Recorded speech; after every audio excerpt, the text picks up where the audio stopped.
أعوذ بالله من الشيطان الرجيم. بسم الله الرحمن الرحيم. الحمد لله رب العالمين وبه نستعين، والصلاة والسلام على رسوله الأمين وعلى آله وصحبه أجمعين. رب اشرح لي صدري ويسر لي أمري واحلل عقدة من لساني يفقه قولي. رب زدنا علما وارزقنا فهما. سبحانك لا علم لنا إلا ما علمتنا إنك أنت العليم الحكيم. ولا حول ولا قوة إلا بالله العلي العظيم. Hari ini kita bersambung lagi dalam pelajaran kita pada ayat yang ke-129. A'udzu billahi minasyaitonir rajim. Rabbana wab'ath fihim rasulan minhum يتلو عليهم آياتك ويعلمهم الكتاب والحكمة ويزكيهم إنك أنت العزيز الحكيم.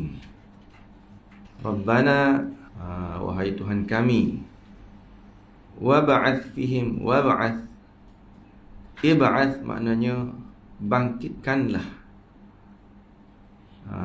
fihim dalam kalangan mereka,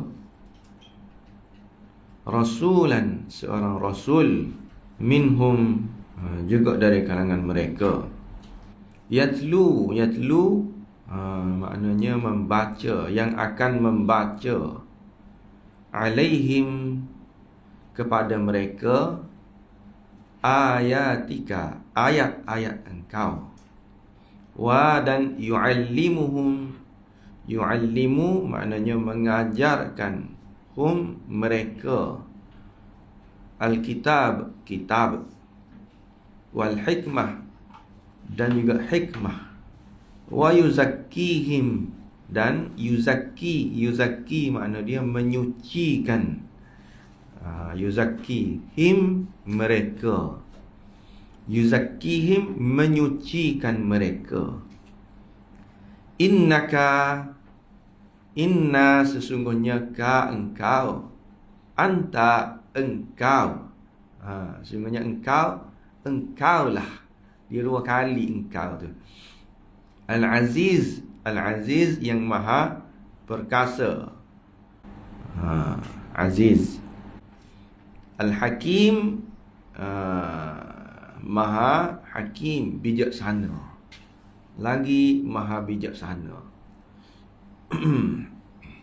Okey, itu terjemah harfiah dia. Seterusnya kita terjemah biasa. Rabbana wab'ath fihim rasulan minhum. Tuhan kami, wahai Tuhan kami, wab'ath fihim rasulan minhum, utuslah kepada mereka seorang rasul dari kalangan mereka sendiri. Yatlu alaihim ayatika, yang akan membacakan kepada mereka ayat-ayat, wa yu'allimuhumul kitab, dan mengajarkan mereka isi kandungan kitab, wal hikmah, serta hikmat kebijaksanaan, wa yuzakkihim, dan membersihkan mereka. Innaka antal azizul hakim, sesungguhnya engkaulah yang maha kuasa lagi maha bijaksana. Jadi ayat ni sebenarnya dia masih lagi berkait dengan doa Nabi Ibrahim ketika ni kiranya doa hak ngelah dah ni. Doa Nabi Ibrahim ketika mendirikan Kaabah itu. Dia ada beberapa doa dia. Yang pertama, kalau sebelum daripada ni, Rabbana waj'alna muslimaini laka wa min dzurriyyatina ummatan muslimatan lak. Jadikanlah kami muslimaini lak, orang-orang yang berserah diri kepadamu. Itu doa yang kedua. Doa yang pertama, apa ni, ketika Nabi Ibrahim doa untuk warzuq ahlahu minas samarat. Situ doa kepada orang hak pergi buat haji, doa kepada orang hak berada di Mekah gapo tu. Urzuq ahlahu minas samarat, bagilah rezeki kepada mereka berupa buah-buahan. Orang-orang hak mana yang amana minhum billahi wal yawmil akhir. Tu doa yang pertama. Doa nak suruh sejahtera, beroleh rezeki orang hak berada di kota Makkah itu, khususnya orang hak nak mari buat ibadat situ, iaitu orang hak nak mari buat haji lah. Kalau ibadat khusus situ juga orang hak pergi buat haji situ. Nabi Ibrahim minta supaya kota itu menjadi kota yang selamat, dan juga semua orang nak pergi kerana kemakmuran dia, makanan dia yang mudah, rezeki banyak situ. Itu doa yang pertama. Doa yang kedua nak suruh jadi muslimai nilak, jadi orang yang Muslim, dan juga dari keturunan kami juga jadi orang yang Muslim. Itu doa yang kedua. Ini doa yang ketiga, Rabbana wa ba'ath fihim rasulan minhum. Tuhan kami, utuskanlah dari kalangan mereka seorang rasul. Okey. Jadi kita tengok dulu menurut hadis dan juga athar. Diriwayatkan daripada As-Suddi tentang firman-Nya, Rabbana wa ba'ath fihim rasulan minhum. Seorang rasul dari kalangan mereka. Siapa rasul yang dimaksudkan itu? Rasul ni selepas daripada Nabi Ibrahim, kalau nak kira ramai, terutamanya kalau hak melalui zuriat Nabi Ishaq tu. Daripada Nabi Ishaq tu pergi kepada Nabi Yaqub, Yusuf dan seterusnya tu dah. Sampailah kepada Nabi Musa, Nabi Isa. Tu ramai sangat kalau nak kira selepas daripada Nabi Ibrahim tu. Tapi hak mana yang dimaksudkan dalam ayat ni? Bangkitkanlah seorang rasul dari kalangan mereka. Jadi As-Suddi kata maksud dia nya Nabi Muhammad. Rasul dari kalangan mereka tu, yang dimaksudkan di dalam ayat ni ialah Nabi kita. Bukan Nabi Zakaria, Yahya, apa tidak. Sedangkan kalau nak kira tu juga adalah zuriat-zuriat ataupun anak cucu Nabi Ibrahim. Tetapi tidak tu yang dimaksudkan.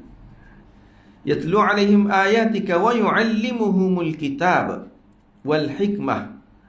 Rasul itu, Rasul hak mari itu, yuallimuhumul kitab, mengajarkan kepada mereka, iaitu kepada umat dia, kitab. Kitab tu di dalam kitab-kitab tafsir dia sebut Nabi Muhammad tu dia bawa kitab. Kitab tu tak ada lain dah lah, kira-kiranya Al-Quran lah. Wa ya'allimuhumul kitab. Lepas tu satu lagi al-hikmah.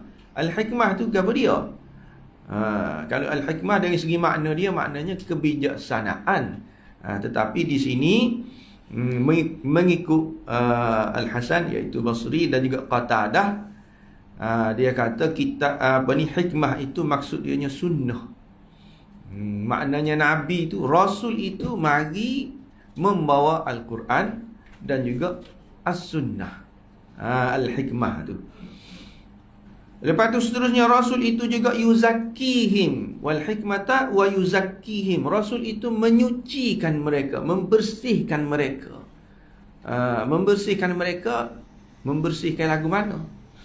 Membersihkan daripada gapo? Jadi Ibnu Jurayj kata membersihkan daripada syirik. Tu. Membersihkan umat dia daripada syirik. Wa yuzakkihim. Seterusnya, innaka antal azizul hakim. Sesungguhnya engkau Al-Aziz, Maha Perkasa, Al-Hakim, lagi Maha Bijaksana. Okey. Mengikut Abu Aliyah, dia kata Al-Aziz maksud dianya Maha Perkasa bila menghukum musuh-musuh dia. Ketika mana dia balas, itu dia Maha Perkasa. Maknanya dia boleh balas. Dia kuat. Aziz ni maknanya kuat. Kuat ni lagu mana? Iaitu dia boleh balas. Kehendak dia lebih daripada kehendak orang lain, mengatasi kehendak orang lain. Orang lain nak lagu lain, dia boleh buat lagu lain. Itu maksud dia perkasa. Tapi Abu Aliyah kata perkasa ketika menghukum musuh-musuhnya. Al-Hakim, lagi Maha Bijaksana, iaitu di dalam urusannya, dalam kerja dia, peraturan dia, Maha Bijaksana. Al-Aziz, Al-Hakim. Okey, itu menurut hadis dan juga athar. Rabbana wa ba'ath fihim rasulan minhum. Tuhan kami, bangkitkanlah dari kalangan mereka seorang rasul dari kalangan mereka. Iaitu dari kalangan siapa ni? Dari kalangan orang-orang yang berserah diri kepada Allah. Kerana firman-Nya sebelum ini, wa min dzurriyyatina ummatan muslimatan lak.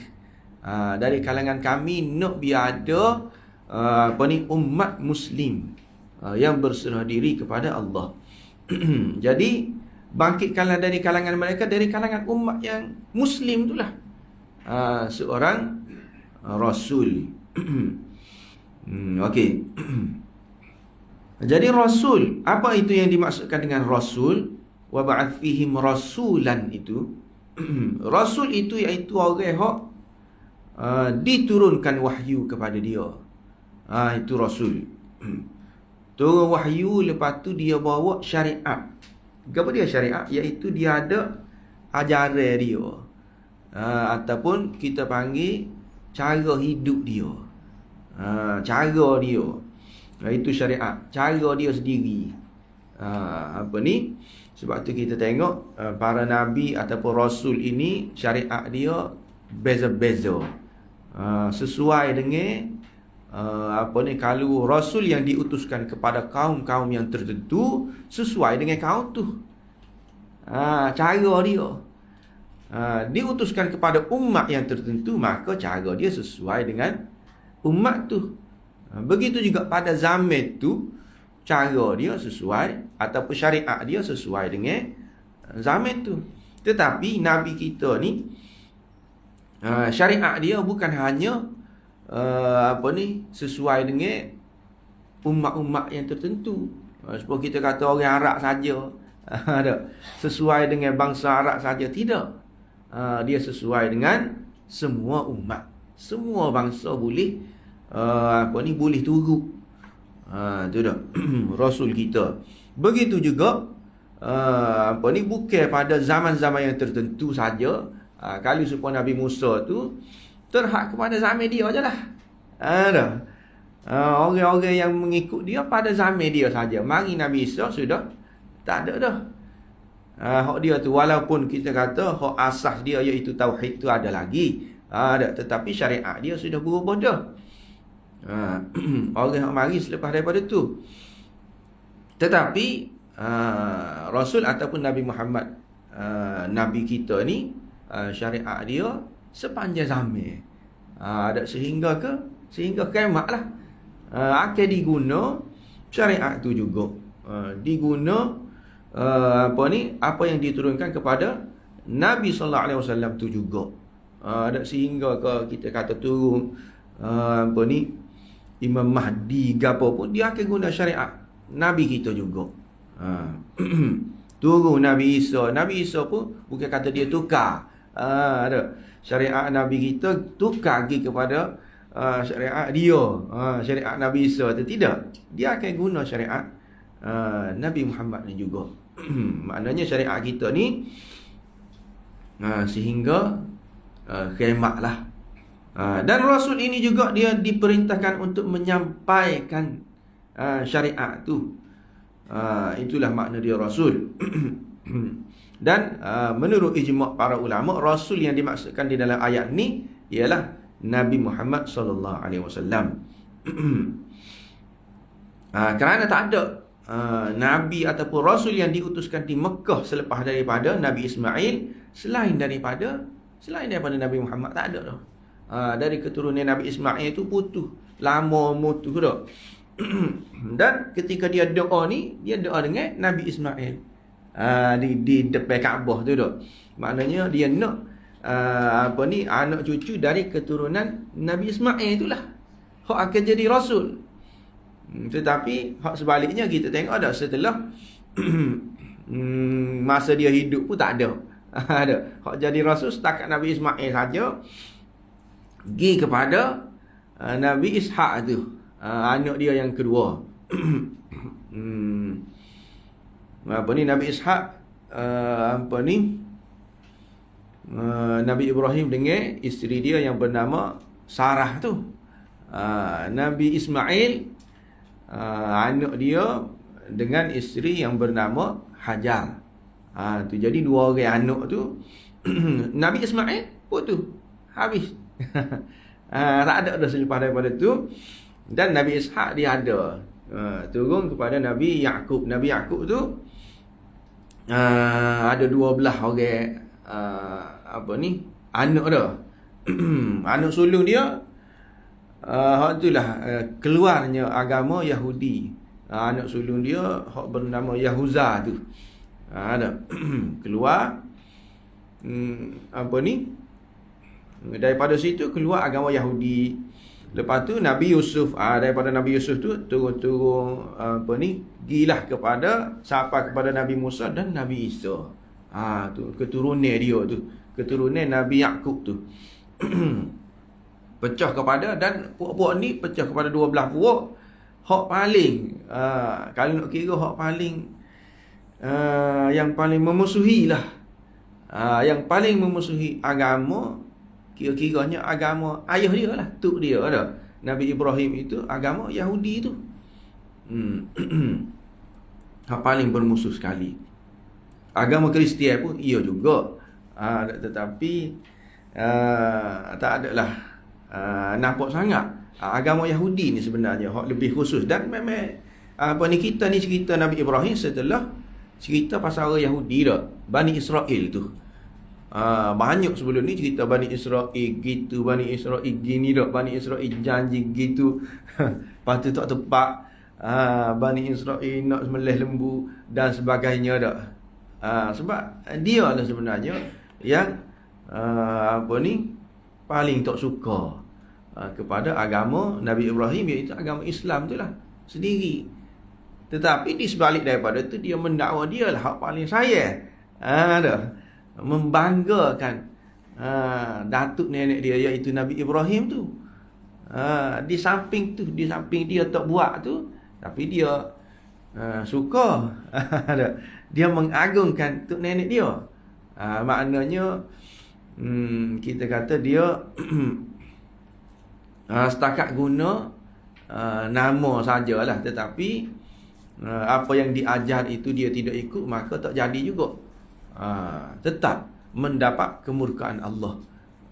Tak ada lebih dengan berbangga, tidak lebih berbangga dengan datuk nenek. Serupa dengan Bani Israel itulah. Jadi di sini dapat kita ambil pengajaran juga, samalah juga kita iaitu kita ni umat Muhammad ada berbangga dengan Nabi Muhammad, tetapi kalau tidak buat apa yang Nabi ajar, apa yang Nabi suruh dah, Nabi galakkan, sama saja dengan kita kata golongan Bani Israel. Cumanya tak tuju kepada kita lah, gitulah dalam Quran itu tak ada tuju dah, tetapi sebenarnya serupa. Sebab kisah umat-umat dahulu sebenarnya adalah teladan kepada kita lah ni. Serupa je. Jadi dari keturunan Nabi Ismail itu tak ada Rasul yang diutuskan kecuali Nabi kita. Dan kedatangan Nabi kita sallallahu alaihi wasallam itu adalah hasil dan berkat doa Nabi Ibrahim suatu ketika dahulu lama, barulah diperkenankan. Kira-kiranya beribu tahun jugalah, baru diperkenankan doa Nabi Ibrahim tu. Barulah ada dalam kalangan anak cucu Nabi Ismail itu seorang Rasul. Gitu. Jadi dapat kita buat kesimpulan juga sini, doa kita itu tidak semestinya bila kita berdoa Tuhan akan makbulkan terus. Sehingga Nabi Ibrahim sendiri, Nabi Ibrahim yang Tuhan anggap dia tu sebagai Khalil, pun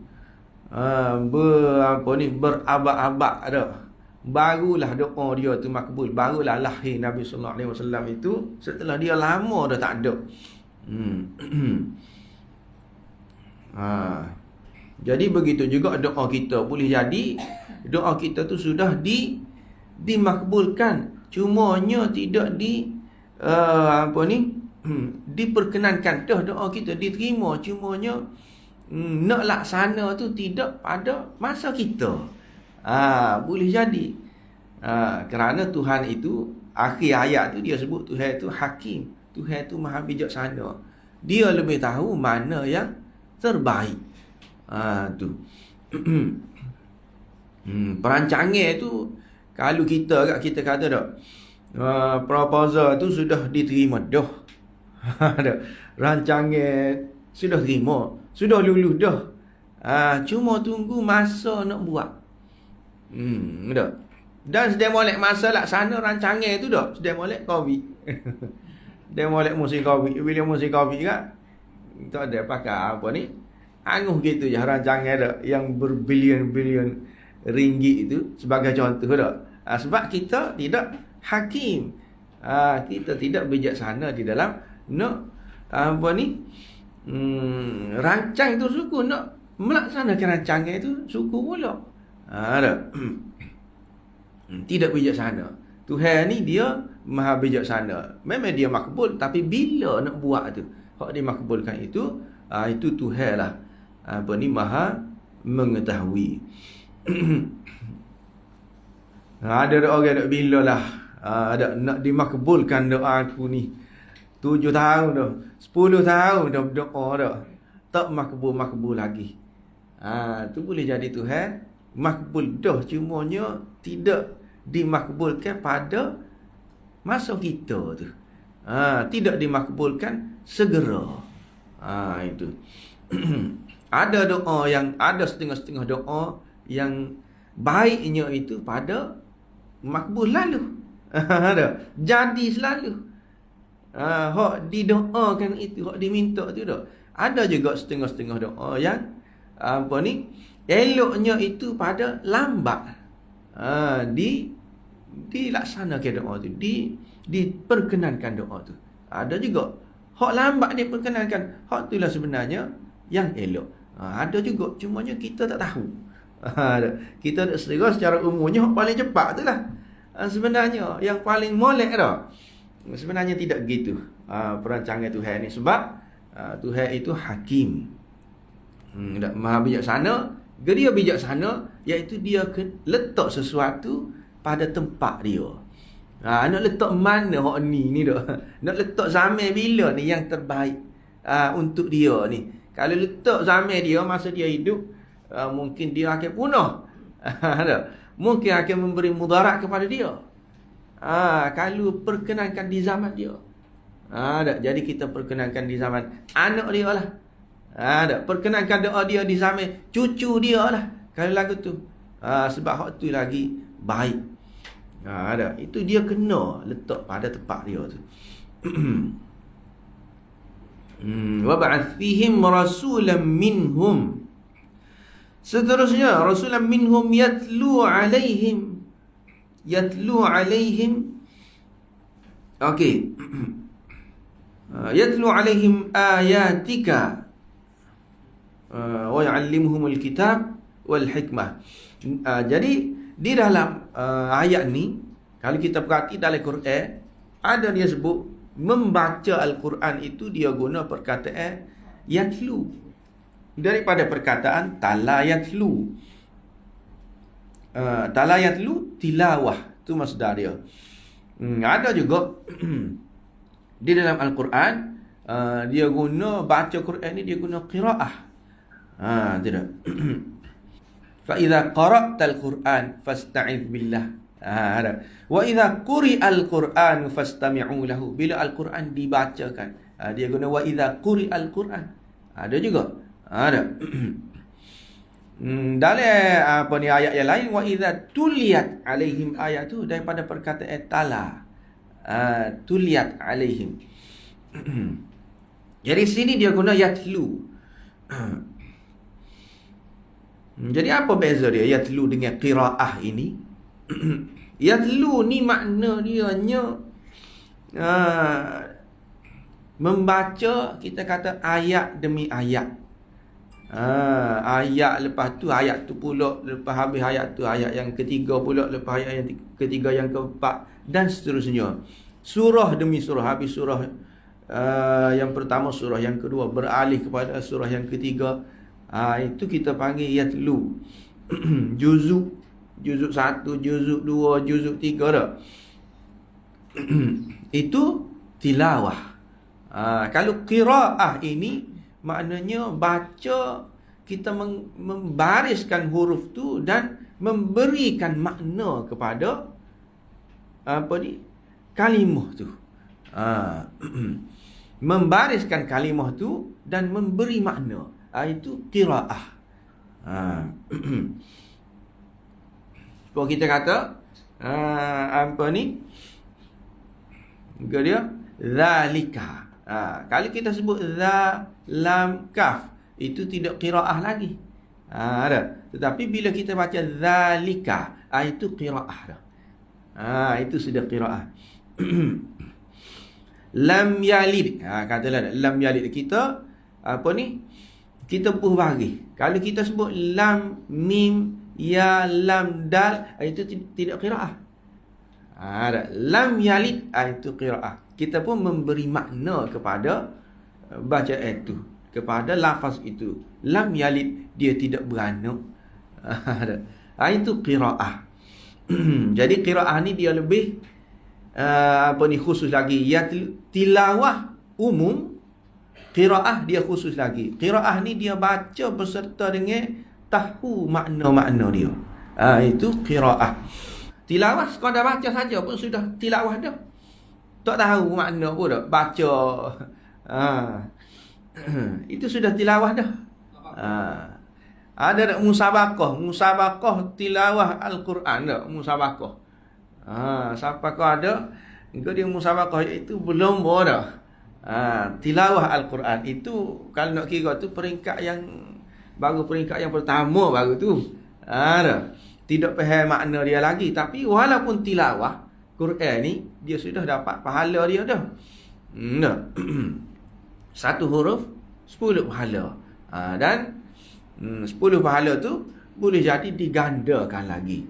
Tengok keadaan lah. Tetapi sudah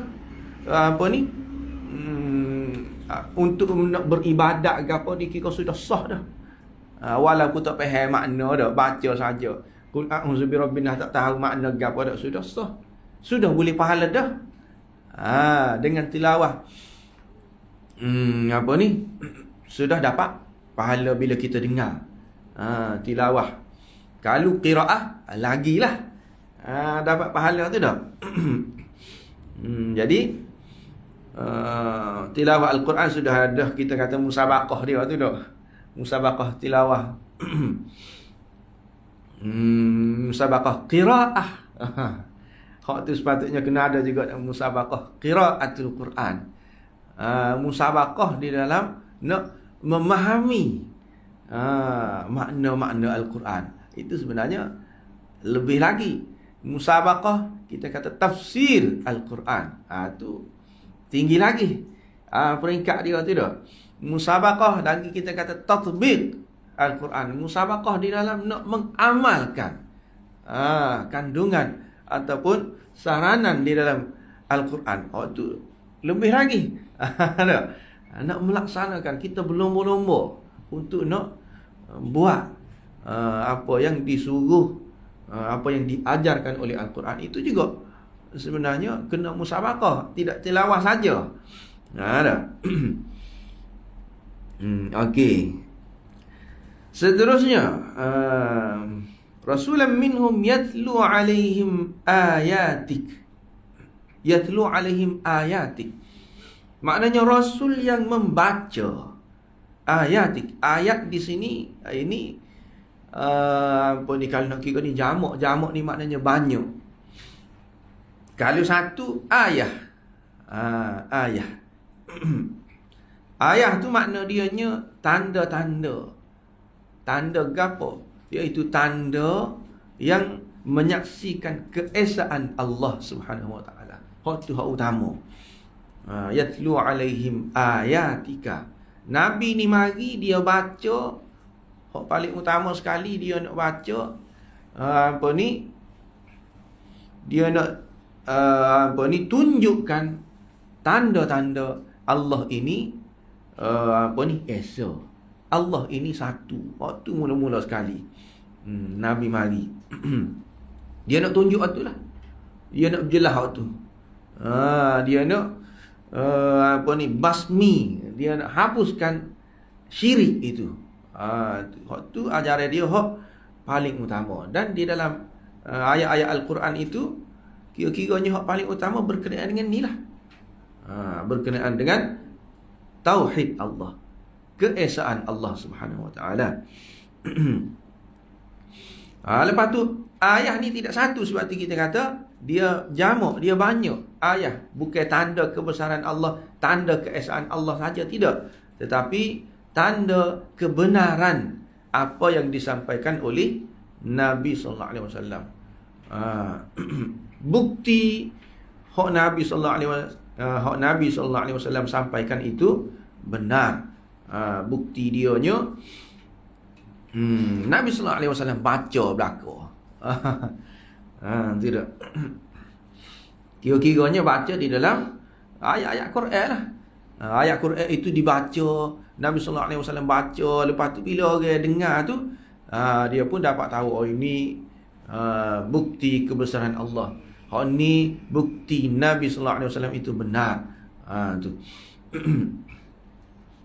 Ataupun ayat-ayat Al-Quran, ayatik yatlu alaihim ayatik, maknanya Nabi sallallahu alaihi wasallam membaca ayat-ayat Al-Quran.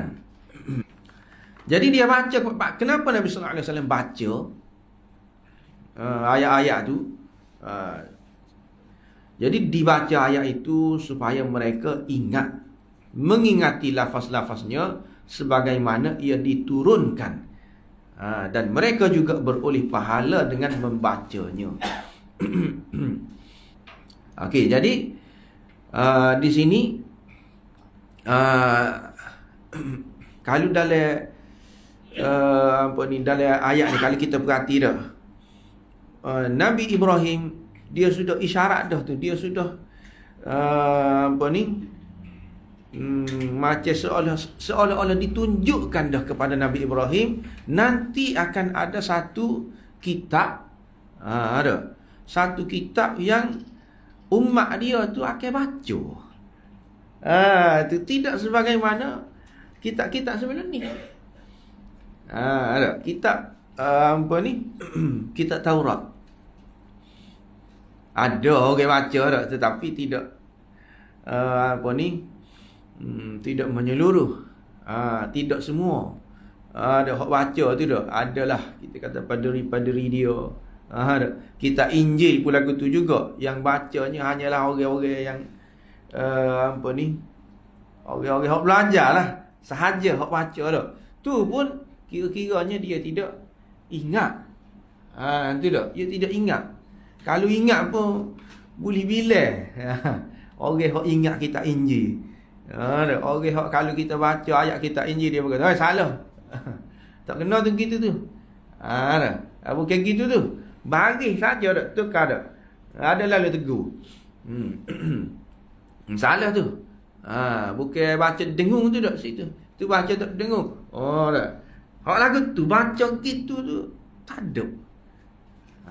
Di dalam apa ni? Rasul-rasul hak bawa kitab-kitab dia masing-masing tu tak ada lagu tu. Tetapi Rasul kita dia bawa satu kitab yatlu alaihim ayat yang dibaca. Tidak. Dia baca kepada mereka. Mana nak baca ni lagu mana nak baca ni. Selepas daripada ni, selepas kita sebut dah tadi dah. Selepas daripada ayat ni, ayat ni. Lepas daripada ayat ni, ayat ni. Macam mana kita nak boleh susun itu? Ni ayat yang pertama, ni ayat yang kedua, ni ayat yang ketiga. Iaitu kita kena ingat. Kalau tidak, mana boleh kita nak susun tu? Dia tak jadi tilawah dah lah. Tilawah ni satu demi satu. Lepas tu ayat tu pula, lepas tu ayat tu pula. Tu dah. Yang mana dia baca kepada mereka dan mereka pun baca lagu tu lah juga sebagaimana Nabi baca. Ada. Nabi baca ayat yang pertama, ayat yang kedua, ayat yang ketiga surah Al-Baqarah, Alif Lam Mim, dzalikal kitab la raiba fi hudal lil muttaqin alladzina yu'minun, dan seterusnya. Nabi baca begitu, kita pun baca lagu tu lah juga dah. Tersusun gitu. Mana ada? Kalau nak kira tak. Kitab mana? Dan kepada umat mana? Tak ada. Ini jadi menunjukkan juga kepada kebenaran kitab Al-Quran itu. Nabi Ibrahim sudah tunjuk dah. Nanti akan ada satu kitab yang orang baca gitu. Orang ingat satu persatu supaya Nabi baca tu lah. Tersusun lagu tu. Merujuk kepada kitab Al-Quran dah. Dan merujuk kepada kebenaran Nabi SAW, sebab Nabi yang bawa kitab tu. Ada. Jadi tak ada dalam alasan kita kata kepada kaum apa ni agama-agama lain tak, dia kata ni bukan kitab yang sebenar. Sebab kalau nak kira tok nenek dia lagi sudah jelas dah. Sebut akan ada kitab hak sekian-sekian gini. Dan kitab ni turun kepada Rasul ni. Dia mesti kena terima dah Nabi Muhammad itu dah. Sebagai Rasul yang telah ditunjukkan oleh tok nenek dia dulu lagi. Duduk di tilawah tu saja. Yatlu alaihim ayatik. Lepas tu wa yuallimuhumul kitab, mengajarkan mereka alkitab. Bukan setakat baca saja. Kita tu cara baca Nabi sallallahu alaihi wasallam dah, ayat demi ayat, surah demi surah, bukan gitu saja, tetapi dia mengajarkan juga, iaitu dia menjelaskan makna dia ayat demi ayat. Menjelaskan, kalau kita tengok dalam hadis banyaklah. Di dalam hadis apa ni, kalau di dalam Bukhari ke apa, dia ada satu bab suku dah berkenaan dengan tafsir Al-Quran. Itu hadis-hadis yang berkaitan dengan tafsir lah. Hadis-hadis yang sahih. Nabi kata gana tentang ayat ni. Nabi tafsirkan macam mana. Tetapi hak Nabi sendiri tu kira-kiranya tak banyak lah. Hak sahabat-sahabat dia tu banyak. Dan lah ni kalau kita tengok apatah lagi di dalam kitab-kitab tafsir, sampai banyak sangat. Sampai kita tak boleh nak kesal. Kadang-kadang tidak hak mana betul, hak mana salah, dia campur. Nak ayatnya banyak. Apa ni, ayat-ayat Al-Quran itu diajarkan pula, dipelajari pula. Yu'allimuhumul kitab. Bukan setakat turun kitab saja. Turun kitab tak ajar lagu mana cara nak guna dak. Tidak gitu. Di dalam Al-Quran sebagai contoh ada sebut dak. Apa dia? Berkenaan dengan hak mudah kat kita kata ambil air semaya dah. Ambil air semaya ni lagu mana? Fagsilu wujuhakum wa aydiakum ilal marafiq. Basuh muka, basuh tangan sampai siku, wamsahu bi ru'usikum. Sapu kepala. Dah. Lepas tu basuh kaki sampai ke buku lali. Tu saja. Dah. Di dalam Al-Quran sebut begitu. Tak adalah setakat tu jelah ambil apa ni berkenaan dengan kalau ambil air sembahyang. Tetapi kalau di dalam hadis Nabi, dia ada sebut basuh berapa kali. Ada basuh tangan. Komo istinsyak. Tidak. Nabi kata istinsyak kena sungguh di dalam dalam hadis, kecuali pada bulan Ramadan, kecuali pada bulan puasa. Istinsyak ni dia masuk air dalam hidung tu. Sungguh masuk air dalam hidung kecuali bulan puasa. Tak ada sebut istinsyak dalam Quran dah. Itulah makna diajar pula. Bukan setakat baca saja, diajarkan, iaitu diberitahu yang lebih detail lagi. Tu dah. Basuh rambut berapa kali? Ada. Telinga ada ke tak? Ada. Di dalam hadis ada sebut tak lagu mana cara dia basuh rambut. Sapu rambut, basuh telinga tu cara dia lagu mana. Lepas tu ada pula isbarul wuduk, maknanya lagu mana wuduk yang sempurna tu lagu mana. Ada. Itu kalau buat wuduk saja. Itu maknanya wa yu'allimuhumul kitab, diajar. Diajar ni melalui, boleh jadi dengan cara dia royak, boleh jadi dengan cara dia buat. Itu juga ajar. Semaya ada. Lagu mana semaya sunat, lagu mana semaya jenazah. Diajar dengan cara perbuatan dia. Sahabat tengok. Ada. Sahabat dengar Nabi baca surah ni. Kalau dalam semaya maghrib, Nabi baca surah Qisaril Mufassal, surah yang pendek-pendek. Kalau semaya subuh, itu juga diajar melalui perbuatan dia. Itulah yu'allimuhumul kitab. Tetapi dalam Quran sebut gitu je semaya ya. Aqimus salata liduluki syamsi ila ghasaqil laili wa qur'anal fajr. Semaya, sebut semaya. Semaya lagu mana? Semaya maghrib macam mana? Nak baca panjang mana? Semaya isya panjang mana? Semaya subuh panjang mana? Itu semua diajarkan oleh Nabi sallallahu alaihi wasallam melalui sama ada perbuatan ataupun ucapan dia. Lepas tu wal hikmah dan seterusnya. Al hikmah, kitab itu Nabi sallallahu alaihi wasallam ajar, dan juga hikmah satu lagi sunnah. Wa yu'allimuhumul kitaba wal hikmata. Rasul itu membaca kitab. Bukan setakat membaca kitab, dia ajarkan kitab itu. Dan juga wal hikmah, dia ajarkan sunnah. Hak ni kita kata keistimewaan lah juga. Keistimewaan yang ada pada ajaran Nabi sallallahu alaihi wasallam, iaitu dia tinggal bukan setakat tinggal kitab, tetapi dia tinggal hikmah satu lagi.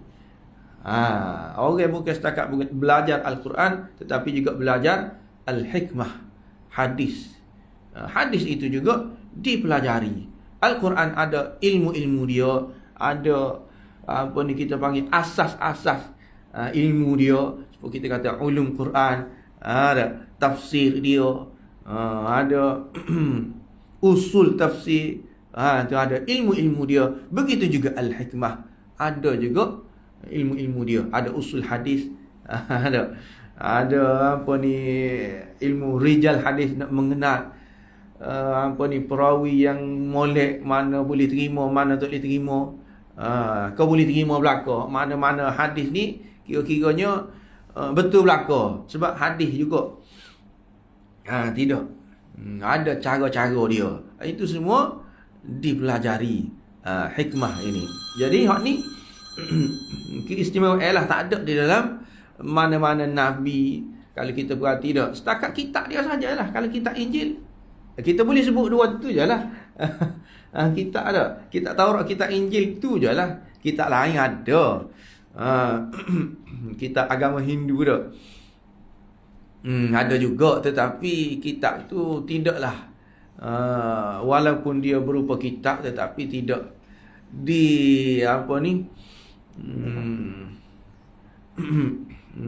penganut dia tidak kata ni mari daripada Allah. Ini Rasul yang sebenar bawa, tidak. Dia mari daripada kita kata bukan mari daripada Allah lah. Bukan kitab mari daripada langit. Jadi waktu kita tak ambil kira lah. Jadi bila kita tidak mari daripada langit ni, dia hujah-hujah dia gapo. Kalau mari daripada orang ni enggak, dia untuk nak tolak dia tu tidaklah perlu kepada hujah-hujah yang kukuh sangat. Tetapi kalau kitab yang kata ni mari daripada langit juga, ni ajaran Nabi juga, ni pun Nabi kita juga kena ikut juga, tu payahlah sikit. Sebab itulah disebutkan dua kitab tu. Tetapi walaupun ada kitab, tetapi hikmah tu tak ada. Hikmah tu sunnah. Sunnah ni dia pelengkap lah juga kalau nak kira kepada Alkitab itu. Dan siapa ke sunnah ini dia akan, bukan kata Quran saja akan kekal sampai ke kiamat ada, akan digunakan Quran saja, tidak.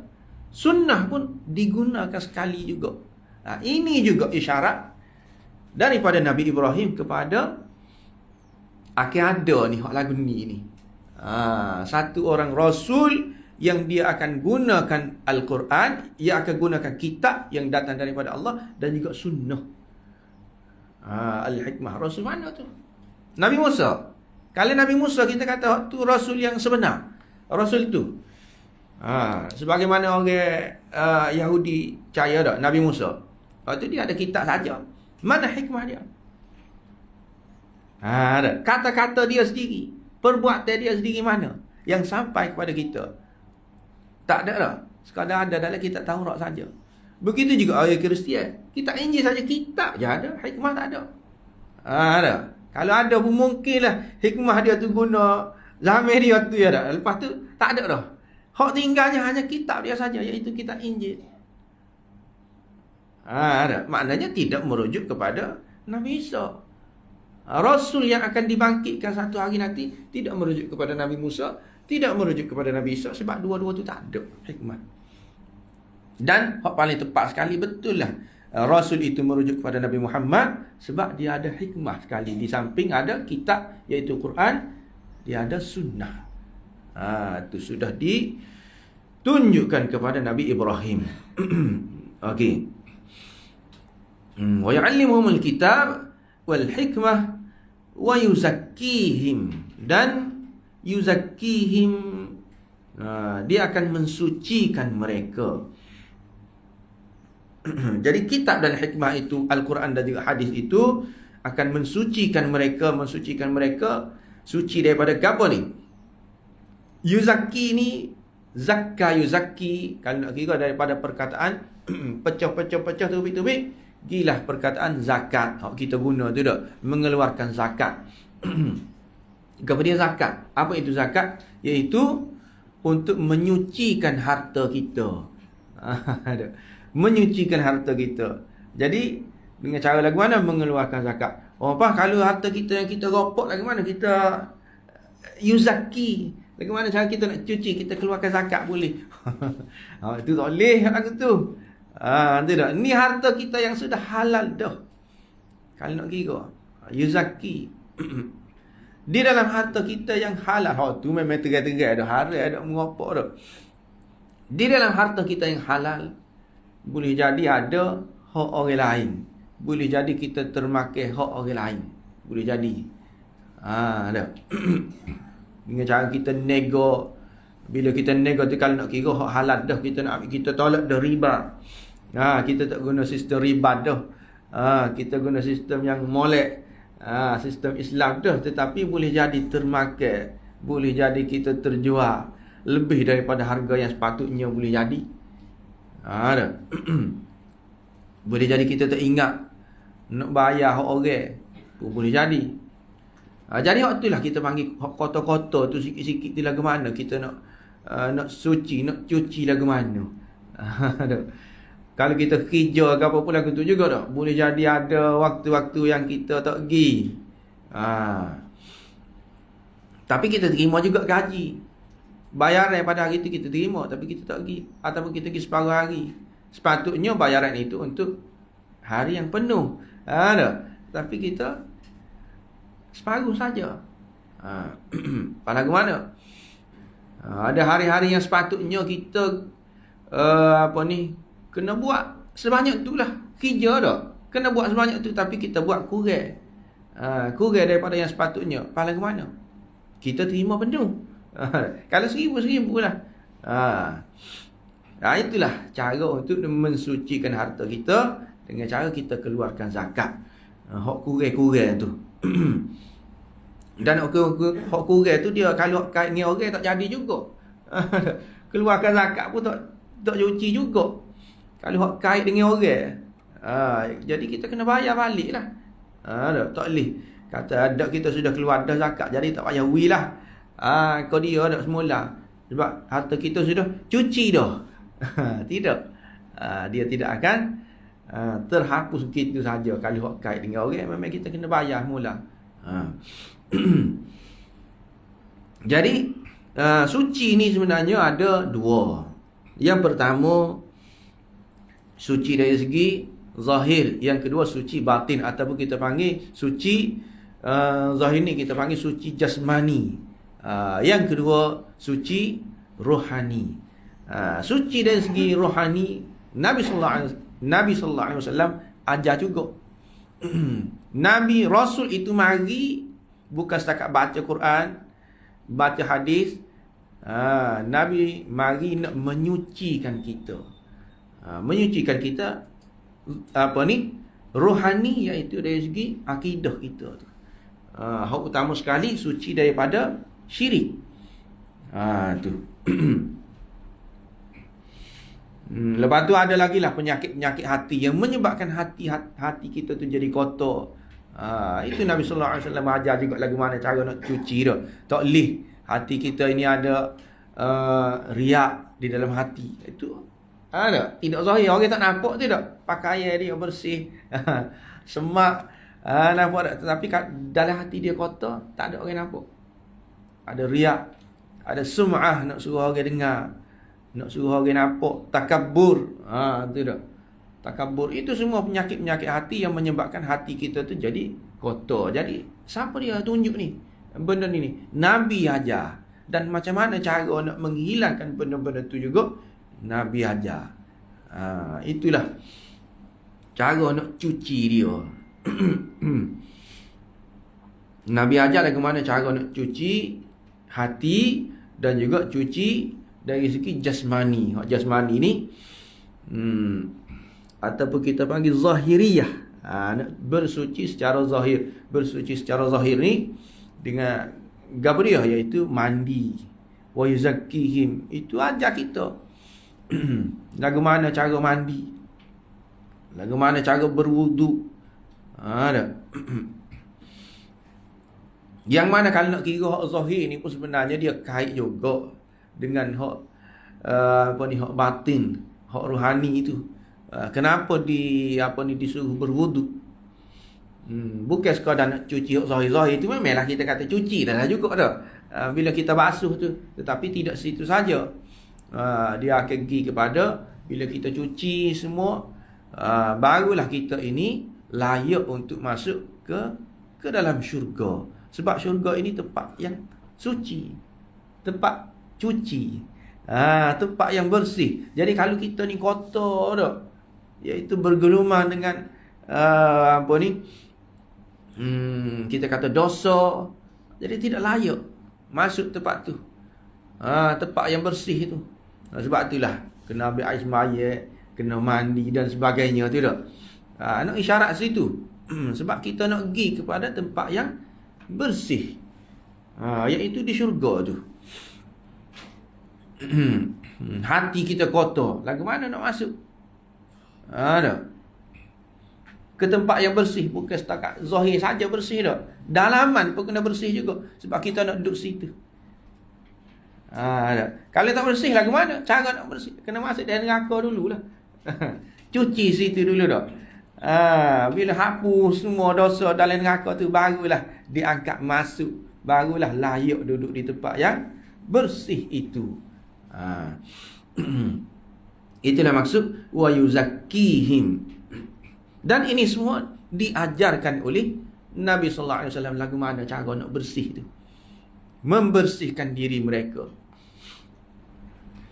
Innaka antal azizul hakim. Sesungguhnya engkaulah tu. Innaka anta al-aziz. Engkau lah yang maha perkasa. Jadi sini dia sebut 2 kali tu dok. Dia sebut engkau tu 2 kali. Sebelum daripada tu dia ada inna selagi. Inna ni kalau nak kira taukid. Dalam bahasa Arab taukid ni apa dia? Iaitu nak kuat ayat tu. Ayat tu nak suruh kuat. Taukid dah ada sebelum tu inna. Lepas tu ada ulas sekali lagi anta tu. Kalau nak kira ayat biasa sepatutnya antal aziz, engkau. Engkau maha perkasa. Padat dah kalau nak kira gitu dah. Tapi dia tambah ada 2 situlah. Taukid inna dengan ulas sekali ka tu. 2 kali taukid maknanya nak ayat sengoti. Mu ni maha perkasa. Jadi gapo dia perkasa, maha kuat, maha gagah, iaitu tak ada siapa yang mampu mengalahkannya. Tak ada siapa-siapa boleh kalah. Tak ada siapa-siapa boleh lawan kehendak dia. Itulah aziz. Disebut al-aziz ini sebab ada sebahagian daripada Bani Israel itu dia nak rasul itu kalau boleh dari kalangan mereka lah. Hak dia naknya mengejak daripada keturunan tu lagi dah. Memang keturunan rasul-rasul, nabi-nabi belaka. Tiba-tiba mari hak ni tidak serupa hak dia nak dah. Hak sebenarnya dia nak gitu dari keturunan dia. Barulah dia nak sambut. Barulah kira-kiranya dia nak ikut. Tapi sebenarnya dia tidak ikut juga. Kononnya dia nak tunggu. Itu sebenarnya sebagai alasan yang sebenarnya nak suruh jadi dari kalangan mereka. Tapi walau bagaimanapun dia buat alasan, sebagai alasan. Apa yang jadi sebalik daripada kehendak dia, iaitu mari dari kalangan zuriat yang lain. Kenapa berlaku gitu? Sebab Allah itu aziz, maha perkasa. Dia boleh buat apa saja hak dia nak. Itu aziz. Begitu juga kalau kita tengok aziz. Aziz Tuhan ni dah. Daripada start bina Kaabah tu lagi. Berapa kalau nak kira di zaman start daripada zaman Nabi Ibrahim tu, ada di sekeliling dia tu ada raja-raja yang hebat-hebat, yang berkuasa, yang kita sebut Bukhtanasar.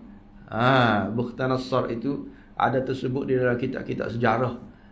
Bukhtanasar, tapi duduk di sekitar-sekitar tu saja. Lepas tu ada pula Raja Farsi, Raja Rum, ada Kaisar. Di sekitar tu juga. Tetapi dia tidak boleh masuk ke Makkah itu. Kota Makkah itu tidak boleh dijajah oleh pembesar-pembesar ni yang maha berkuasa ni dok. Yang berkuasa ini. Sebab di atas daripada dia ada Al-Aziz yang maha berkuasa lagi. Iaitu Tuhan tu lah, dia tak boleh, tak masuk buat dia. Dan satu ketika adalah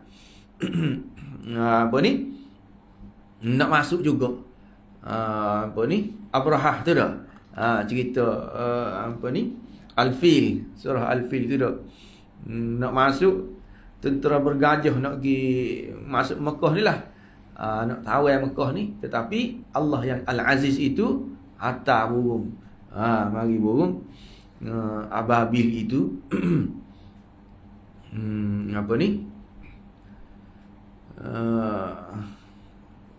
jatuh batu-batu kepada tentera bergajah dia tu dah. Mati habis.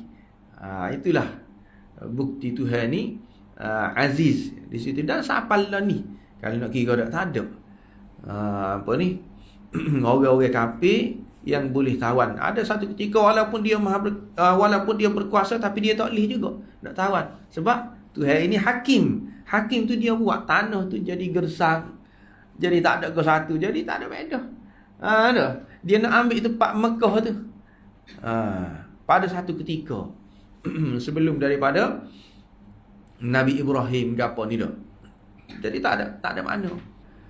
Al-Hakim maha bijaksana, iaitu dia meletak Geria bijaksana iaitu meletakkan sesuatu pada tempat dia. Lagu mana? Iaitu kalau sini, kalau berkait dengan ayat ni, dia memilih Rasul itu dari keturunan Nabi Ismail dan dari kalangan bangsa Arab. Itulah yang terbaik. Jadi di sini Al-Hakim, apabila Bani Israel tidak mahu menerima Rasul yang bukan dari keturunan mereka, bererti mereka telah mempertikaikan kebijaksanaan Allah. Sebab dia tak terima. Rasul hak mari kalau bukan daripada puak-puak dia, daripada keturunan Nabi Yaqub tu, daripada keturunan Bani Israel tu, dia tak terima. Sedangkan Tuhan buat bukan daripada keturunan dia lah. Hak terjadinya paling mana? Bila dia tak terima, bermakna dia mempertikaikan. Tuhan itu hakim. Dia kata Tuhan ni tak pandai.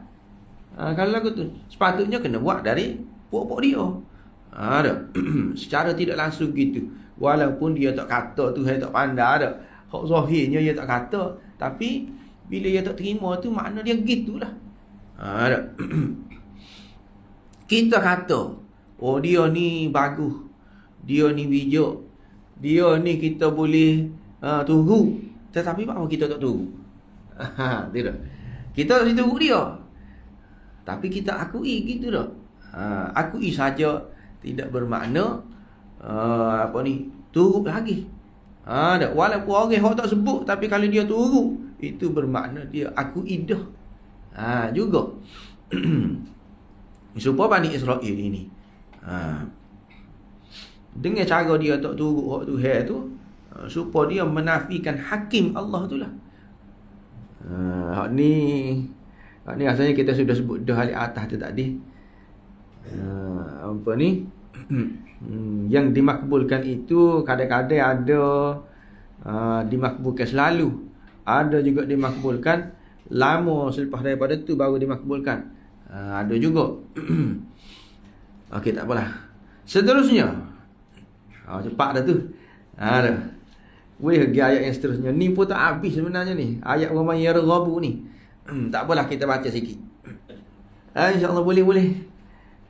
Kau rasanya setakat tu dulu. Waman Yarghabu ni tak habis lagi. Baru Waman Yarghabu an millati Ibrahim. Situ baru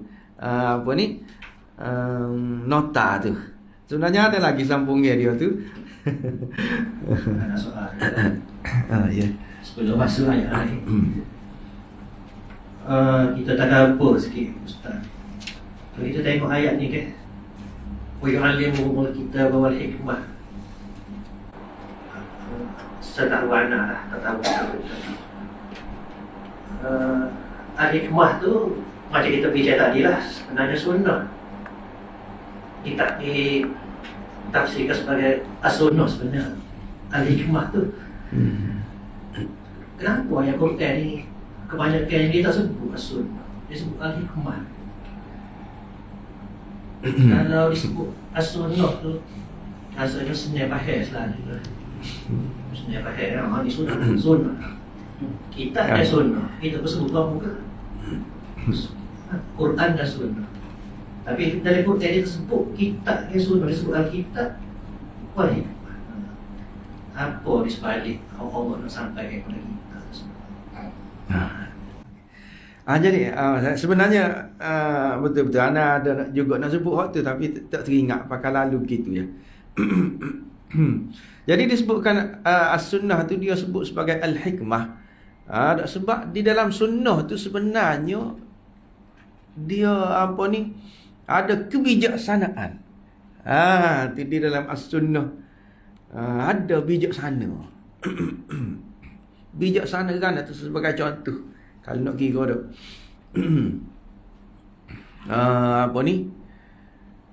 Kita tengok apa dia hak Nabi buat. Apa-apa saja hak Nabi buat itu sebenarnya bijak.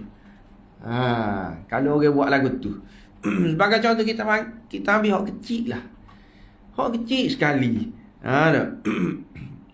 Nabi SAW dia ajar kalau masuk jamil, masuk kaki kiri dah, tubik kaki kanan. Kalau kita tak ada gapo lah, tu biasa lah dah. Orang hak tidak beragama ikutlah nak masuk kaki mana-mana pun dah. boleh berlaku. Masuk mana-mana pun sama saja. Tapi sebenarnya di sebalik daripada itu tu dia ada. Itu hikmah ni maknanya ada benda hak kita tak perasan. Hikmah. Maknanya hikmah di sebalik daripada tu. Pada sunnah ni. Iaitu kalau orang kaji-kaji lepas pada tu lah dah. Lama selepas daripada tu orang kaji-kaji, betul apa Nabi suruh masuk kaki kiri, tubik kaki kanan. Sebab biasanya di tandas ataupun kita panggil bilik air ni dah, dia tempat yang ada air lah, basuh. Jadi kalau kita masuk kaki kanan, kalau salah kita gelecuh tu dah. Kaki kiri kita ni tak geruk. Jadi dia jatuh berat. Bila kita masuk kaki kanan, sebab kaki kiri kita ni tak gagah. Masuk gelecuh sungguh. Berbeza dengan kalau kita masuk kaki kiri dulu dah. Kaki kanan duduk belakang lagi. Kaki kanan kita ni gagah. Bila masuk tu duduk gelecuh tu, ya dah. Dah nak akak. Sebab kaki kanan tu duduk tukar ni. Gitu.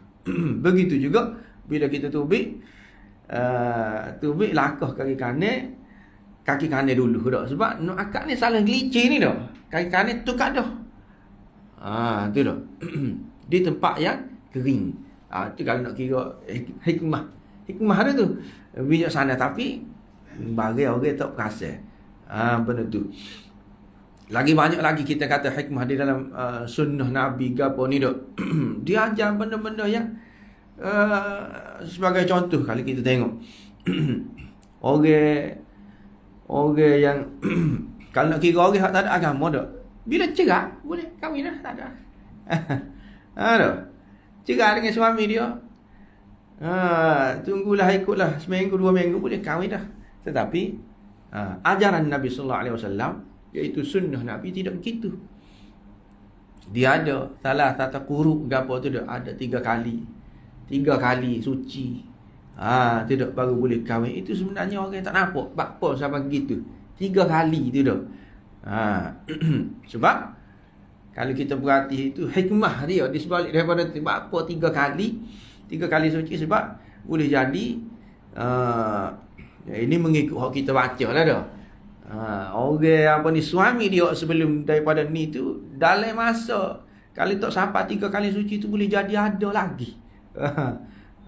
Tidak, sisa-sisa suami dia sebelum daripada ni boleh jadi terlekat lagi, dan anak tu boleh jadi bila dia kahwin dengan orang lain, katalah kalau dalam masa tak sampai 3 kali suci tu, dia boleh jadi lagi anak suami dia sebelum ni.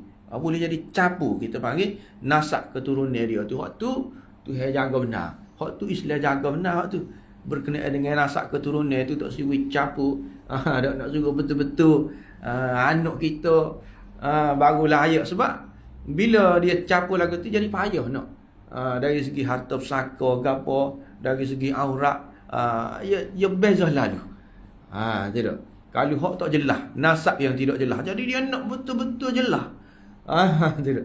Betul-betul jelas tu lagu mana? Dengan cara hak Nabi ajar tadi itulah. Tidak. Lepas tu berbeza. Itu kita panggil hikmah dia tu, bijaksana dia tu gitu tu dah. Dan juga dari segi kalau nak kira bagi harta saka gapo tu dah. Kalau nak kira orang jatuh dengan orang tina serupalah bagi dah. Tapi tidak. Diajarkan diajarkan cara dia lagu mana. Ada orang jatuh, orang tina lidzakat mithlu hadzil unsayain. Tu dah separuh daripada orang jatuh, orang tina ni dah. Dan begitulah juga bagi-bagi tu kalau nak kira dari harta saka dah. Yang mana orang lain kalau biasa nak fikir ni tak siapa situ. Dah. Yang bijaksana saja hok boleh buat gitu tu. Boleh bagi lagu tu. Dah. Boleh tentukan hak-hak masa dia sikit-sikit. Banyak tu. Ada berapa bulan hak masa dia itu ditentukan oleh Quran dan juga sunnah. Jadi pada sunnah itu ada bijaksana. Dan juga kalau kita tengok perbuatan Nabi ke apa tu dah. Bijaksana yang itu lagu mana? Dia ajak tidak semua yang banyak itu beroleh banyak. Ada. Hak buat sungguh itu tidak semestinya beroleh banyak. Hak buat sikit itu tidak mesti boleh sikit. Boleh jadi hak sikit itu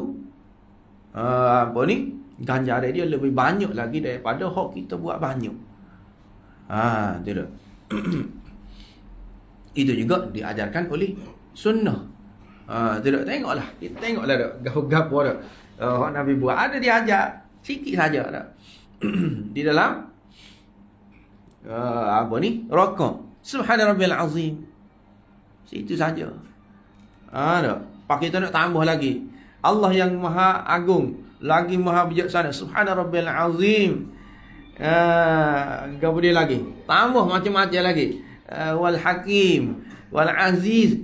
Tambahlah belaka dak. Itu tidak lebih baik. Yang lebih baik, hak lebih bijaknya ialah ikut sunnah.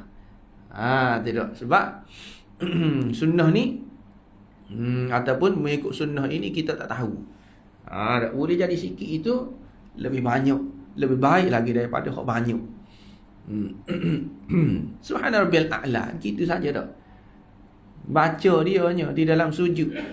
Walhal sujud tu kalau nak kira tempat yang paling dekat dak.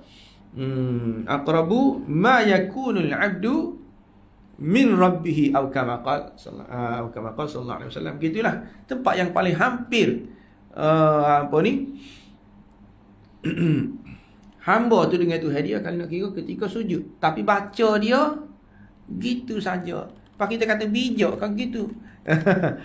Nak sepatutnya baca panjang lagi dak, doa panjang ketika sujud. Betul ada diajar, tetapi asasnya gitu saja. Hak asas dia baca dia nya. Lepas tu dicampur doa-doa lain. Hak tu ketika semaya sunat lah tu. Nak semaya berjemaah ke apa tak boleh nak kita lama sujud dah. Seminit sujud kita jadi tu imam. Tak boleh buat kita sebab tidak bijak buat gitu. Kenapa tak? Diajar oleh sunnah belaka. Di sunnah tu sendiri. Sebab tu di dalam ayat Quran dia ada sebut kutiba alaikumul qital wa huwa kurhul lakum. Kamu ni kena perang, diwajibkan kepada kamu perang, dan perang ni kamu tak suka. Wa asa an takrahu syai'an wa huwa khairul lakum. Kadang-kadang kamu tak suka benda tu, dan sedangkan hak kamu tak suka tu dia baik bagi kamu. Wa asa an tuhibbu syai'an wa huwa syarrul lakum. Kadang-kadang hak kamu suka tu sebenarnya tak molek untuk kamu. Jadi pada sunnah ni diajar belaka benda tu hak kita sekira tak apa sudah kita sekira tak suka tapi sebenarnya molek. Diajarkan. Tu dah. Sekira tak suka, sekira tak cukup lagu ni dah. Sepatutnya kena buat banyak lagi. Sebenarnya tu molek. Wa huwa khairul lakum. Tu. Kita sekira tak padai dah. Sekira sikit. Dak sebenarnya sikit tu molek. Itulah di dalam sunnah. Panjanglah kalau nak kira hikmah. Apa dia sebut hikmah ni dah. Pada sunnah itu, iaitu pada kehidupan Nabi sallallahu alaihi wasallam itulah. Hak Nabi ajar, hak Nabi tunjuk, yang mana sahabat-sahabat kata Nabi buat gini, Nabi buat gini, itu semua adalah hikmah belaka tu. Ada rahsia di sebalik daripada tu. Maknanya bukan saja-saja kalau kita kaji betul, benda tu betul. Itu pada sunnah. Sebab tu dia sebut hikmah. Hikmah semacam sunnah tu. Hikmah lagi dia sebut, dia campur sekali dah, innaka antal aziz. Kenapa? Aziz hakim. Tuhan yang hakim menurunkan hikmah. Maknanya memang tak ditolak. Memang Allah sungguh dah lah dia royak tu dah. Sebab Tuhan yang hakim menurunkan sunnah itu. Sebagai contoh lagi kita kata ada sebut dah, la taqtulu auladakum khasyata imlaq nahnu narzuquhum wa iyyakum. Dalam ayat lain ada sebut nahnu narzuqukum wa iyyahum. Tidak. Jangan kamu bunuh anak-anak kamu kerana kamu takut apa dah? Kamu takut sesuk, takut tak cukup makan. Nahnu narzuquhum wa iyyakum, Tuhan kata kami bagi rezeki kepada mereka dan juga kepada kamu. Dalam ayat lain, kami bagi rezeki kepada kamu dan kepada mereka. Tu. Kita serah zahirnya nampak susah, nampak payah. Tetapi sebenarnya tidak. Zahir pergi anak payah lah. Kalau nak kira fikir zahir saja memang. Jak kecil lagi masuk tadika dulu. Masuk tadika ni kena ada kakak dia kena bayar. Lepas tu kalau sore 200. Lepas kali 2 orang 400. Lagu mana nak buat ni dok? Pas orang zaman itu dia mikir setakat dia saja lah dok. Nak hidup gana ni bumi ni dok. Muak kodok ni. Nak pergi lembu saja. Nak apa ni? Nak bercucuk tanah saja ni kalau orang ramai ni dok. Sedangkan dia tak tahu Tuhan ni bijaksana dok. Bila orang kau ramai, macam-macam peluang terbuka dok. Bukan setakat bercucuk tanah saja lah ni kalau kita tengok dok. Duduk di rumah, duduk senyap dalam bilik ni pun dok. Boleh pitih kali-kali dok, boleh rezeki. Padahal duduk senyap dalam bilik duduk buat IoT berapa dok lon ni kan. Maknanya tak semesti banyak kita tak tercapai, tak terfikir pada masa tu. Nak lagu mana dia ni nak hidup gana ni ramai-ramai ni dok. Nak boleh nak lagu mana dok. Adalah cara-cara dia tu. Tuhan buka satu cara dia dok. Gitu. Itulah hikmah dia tu. Hakim Tuhan tu dok. Bagi kita tak nampak. Dan semua ini dipraktikkan melalui sunnah Nabi. Tu hak Nabi royak tu. Rasanya kena berhenti dah ni. Kalau sabun ni panjang pulak ni. Okey, so jadi berkenaan dengan ayat tu habis dah lah. Kira-kiranya doa Nabi Ibrahim. Lepas tu masuk ayat yang ke-137. Ayat yang ke-130 ni dia kait dengan orang lain pula. Pandangnya orang lain pula kepada Nabi Ibrahim. Cerita Nabi Ibrahim tu buat Kaabah ke apa tu sudah habis dah. Dan sebagaimana maklumlah kita sudah kita tengok di dalam tafsir berkaitan dengan Kaabah tu sendiri kalau kira macam-macam. Ada tafsir dia. Ada betul, ada salah dan banyak-banyak cerita tu boleh kata banyaklah majoritinya mari daripada Israiliyat lah. Cerita berkaitan dengan Kaabah ada kata Kaabah ni start daripada zaman Nabi Adam lagi. Sudah ada dah. Lepas tu bila Nabi Adam tu ke bumi ni dengan Hawa isteri dia tu dia tak ingat dah masa tu. Lepas pada tu dia pun jumpa semula di bumi tu, jumpa di Arafah. Sebab itulah Arafah dinamakan Arafah sebab dia saling mengenali pula situ. Nabi Adam dengan Hawa ni. Di Bukit Arafah tu. Lepas tu ketika zaman Nabi Nuh banjir besar tu kan, Kaabah ini diangkat naik ke langit. Kita kata Baitul Ma'mur tu. Tapi dulu ada kita sebut Baitul Ma'mur, ada Kaabah yang di langit tu dah. Sebenarnya ana ayat Baitul Ma'mur tu sebenarnya Kaabah tu juga Baitul Haram itu disebut oleh Hasan Basri. Hasan Basri kata Baitul Ma'mur tu Kaabah lah. Rumah yang orang kunjungi dari seluruh dunia dah nak pergi situ, nak memakmurkan dia, menghidupkan dia. Mana tu kalau nak kira tu Baitul Ma'mur? Kaabah tu lah.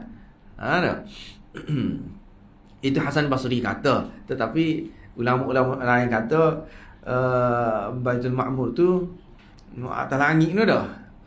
Jadi tak apalah. Waktu khilaf ulama. Zaman Nabi Nuh naik. Lepas tu ninggal. Jadi ninggal tapak saja. Ninggal tapak saja. Nabi Ibrahim mari itulah barulah dia buat Kaabah tu. Jadi hak tu sebenarnya riwayat yang banyak mari daripada Ka'ab al-Ahbar. Ka'ab al-Ahbar ni pendeta Yahudi lah. Yang mana dia masuk banyak cerita-cerita daripada kitab-kitab sebelum daripada ni. Dia gabung-gabung dengan hadis-hadis Nabi Lon ni dengan ayat Quran tu dia cuba nak sesuaikan, tetapi banyak juga hak termasuk hak mengarut-mengarut pun banyak juga. Ada juga kata Kaabah ini dibuat daripada batu-batu dia tu diambil daripada batu yakut. Yakut mari mana? Batu yakut yang mari daripada syurga tu. Asal dia warna putih, lepas tu orang tu orang ni dosa lama-lama dia jadi hitam. Tidak. Ada juga Hajarul Aswad tu tak. Kaabah dibuat daripada batu yakut. Dan macam-macam lagi lah cerita yang kita tak boleh nak bertanggungjawab sangatlah. Cerita tu banyak sangat. Jadi habislah berkenaan dengan Nabi Ibrahim. Dan 3 doa Nabi Ibrahim tu, kalau kira masa zaman Nabi Ibrahim tu lah, tapi dibangunkan sebagai masjid itu tak ada lagi. Dibangunkan sebagai masjid, cumanya sudah ada dah lah isyarat apa ni, wattakhidhu min maqami Ibrahim musalla. Kamu jadikanlah di tempat Nabi Ibrahim itu berdiri itu sebagai musalla, tempat nak sembahyang. Tempat sembahyang. Kira-kiranya mana musalla Masjidil Haram tu lah. Sudah ada dah isyarat nak akan dijadikan tempat sembahyang situ. Wa ahina ila Ibrahim wa Ismail an tahhira baitiya lit-taifin. Rumah aku ini akan disucikan, akan disediakan untuk orang yang bertawaf. Mana tu Masjidil Haram tu kan kira tu bertawaf dah. Boleh jadi masa tu tak ada lagi sebagai masjid, tapi orang yang bertawaf tu lepas daripada Nabi Ibrahim tu kira-kiranya sudah ada dah. Lit-taifin wal akifin, orang hak semaya orang yang duduk-duduk situ, orang yang beriktikaf. Pun sudah ada dah juga. Selepas daripada tu warruk'is sujud, orang hak semaya. Jadi sudah disediakan dah tempat tu. Cuma naik sebagai Masjidil Haram tu tak ada lagi lah. Masjidil Haram itu dinamakan Masjidil Haram sebab kawasan itu kawasan haram. Tanah haram. Tanah haram ni mana? Kawasan sekitar Mekah tu lah. Sekitar tu. Kira-kiranya kalau musim haji tu tak boleh lah. Ada lah benda-benda yang haram dibuat. Kerak kuku, apa dia? Berburu dan sebagainya dah. Bunuh binatang-binatang yang tak sepatutnya. Kawasan itulah Masjidil Haram itu. Masjid yang duduk di kawasan haram tu. Haram tu mana? Tanah haram Mekah tu lah. Kawasan Kaabah tu. Itulah. Untuk ada masjid itu tidak dapat dipastikan lah. Tapi kira-kiranya sudah isyarat dah. Tempat tu ada orang akan bersemayam, bertawaf. Kira-kiranya bila orang mari, orang bertumpu situ, dia akan dengan sendirinya lah akan ada binaan-binaan ke apa dak mengorang duduk mana di sekitar tu dah. Dengan sendirilah dia akan jadi naik tempat tu. Dan boleh jadilah lepas daripada tu utuh kok dan sebagainya yang disebut di dalam cerita kaum Qaramitah. Arab Qaramitah tu buat lari siapa batu Hajarul Aswad, buat lari siapa ke Bahrain. Ada sipes itu selama 200 tahun. Lepas tu baru mari pula. Adalah di tengah-tengah tu dak. Tapi gitulah, boleh jadi ada, boleh jadi tak ada lagi pada masa tu. Anak asal lagi Ustaz.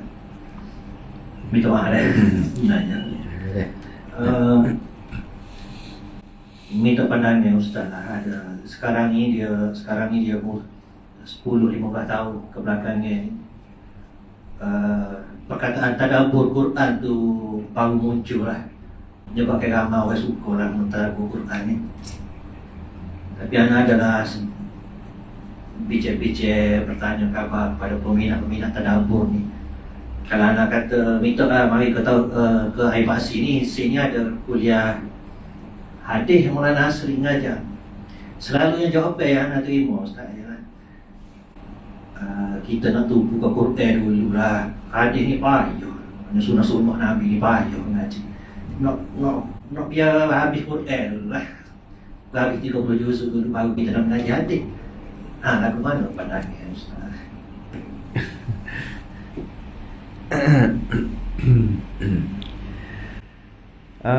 Sebenarnya dengan hadis ni betul lah kita kata nak tumpu kepada Quran dulu. Tetapi dia saling melengkapi. Kalau nak kira tak sudah juga. Dengan Al-Quran saja tu tak sudah, tak habis juga. Memang kita kena belajar dua-dua sekali. Tu ia saling melengkapi tu Al-Quran. Sebab itulah ada jadi ada tafsir Al-Quran dengan Al-Quran, ada juga tafsir Al-Quran dengan hadis. Tafsir Al-Quran dengan hadis tu ada juga. Nabi sallallahu alaihi wasallam mentafsirkan ayat-ayat yang tertentu. Waktulah kita panggil hadis tu. Nabi sallallahu alaihi wasallam menjelaskan ayat-ayat yang tertentu. Itu kita panggil hadis. Maknanya tak sudah. Kalau dengar Quran saja. Sebab kita sebut tadi lah semaya. Semaya, kalau nak kira semaya dalam Quran sebut tu ya. Sebut umum gitu je. Kalau nak kira tak semaya zuhur, semaya asar, adalah waktu-waktu dia sebut tapi tak lengkap. Tidak sempurna. Begitu juga supaya ambil air semaya gapo tadi tidak sempurna. Dia sebut tu. Jadi mana kita nak cari hak sempurna tu? Tidak boleh tidak. Kita kena belajar hadis juga. Lagu mana sempurna hak Nabi sallallahu alaihi wasallam suruh asbiril wudu. Kalau baca Quran saja sebut tu je. 4 benda tu saja. Begitu juga kalau nak kira hak berkenaan dengan apa dia kita kata kotor, tidak kotor, najis ke apa, mana dia ada sebut? Ada di dalam Al-Quran tak ada sebut. Hak najis ni setara mana? Ada mutah ni setara mana? Tak boleh darah ni setara mana? Dia sebut najis gitu ya tak? Mana nak kita nak ambil detail dia? Iaitu kita kena tengok hadis Nabi. Ada.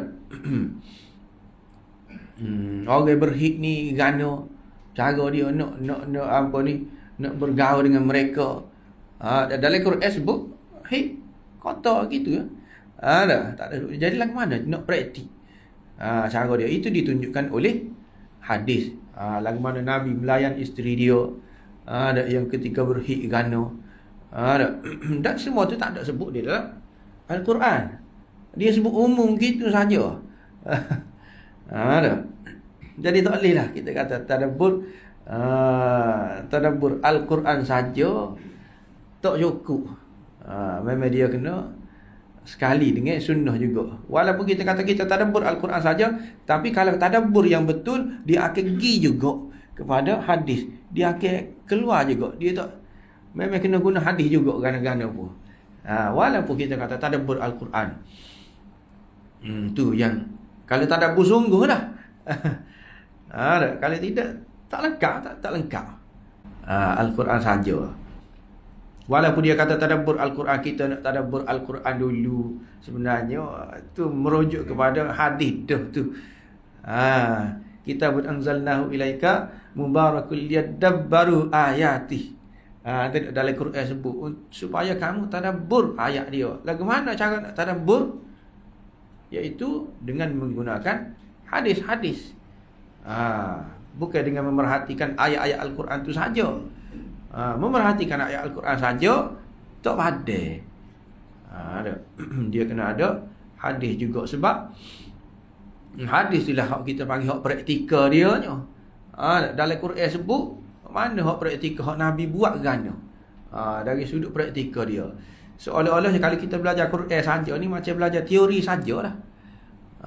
Teori kena buat gini, tapi kita tak nampak orang buat tu lagu mana, cara dia tu dah. Jadi ditunjukkan oleh hadis dari segi praktikal dia. Itulah makna tadabbur. Tak boleh lah terpisah dua tu dah. Memang tak lengkap kita panggil. Kita belajar teori sajalah kita panggil kalau lagu tu. Praktikal tu tak ada.